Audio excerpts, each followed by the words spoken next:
there's a certain amount of humour in my pictures.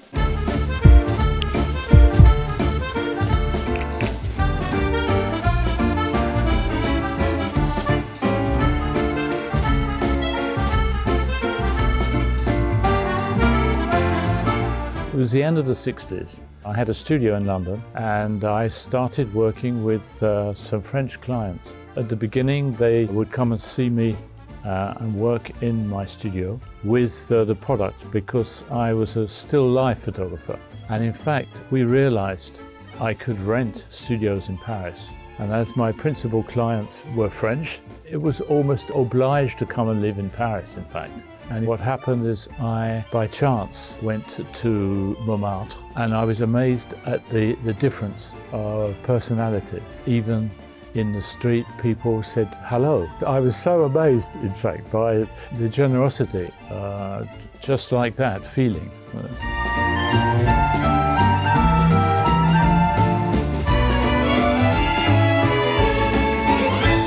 Some of the local people fascinated me.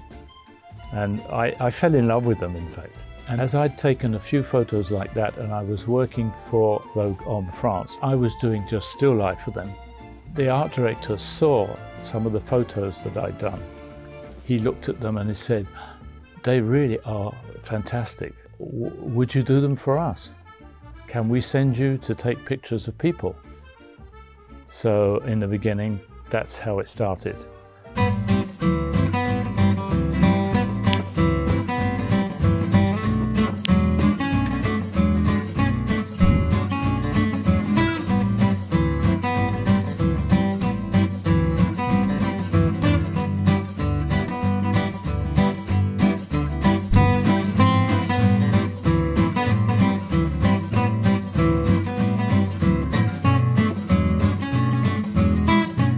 It's still a mise en scène, as they say in French. I have a lot of admiration for photographers that take pictures of people in the streets and things like that. Elliot Erwitt was a friend of mine and we used to see each other, and I thought he was brilliant. I loved the pictures that he did. But that wasn't my style. My style was like still life, in fact. As a still life situation, you have a product and you imagine where it is and you do the lighting. So when I started taking portraits of people, it was the same thing. I like taking pictures of people where they live or where they work. So that's why I sort of left studio.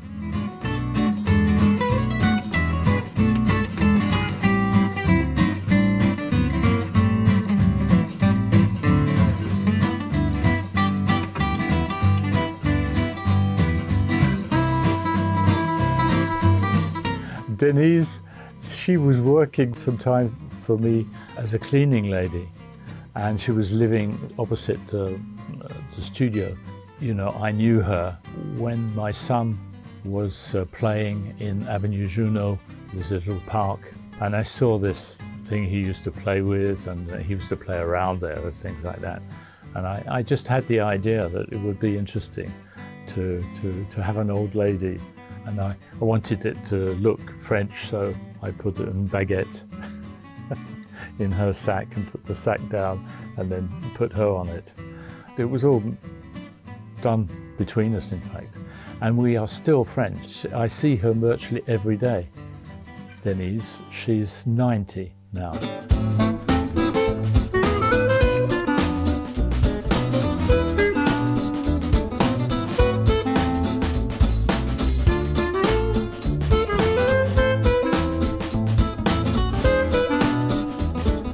I never really considered myself as an artist, more as a professional.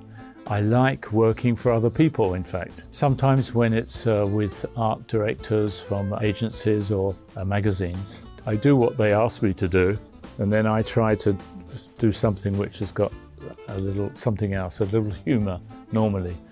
It's a little bit the second degree, as they say in English.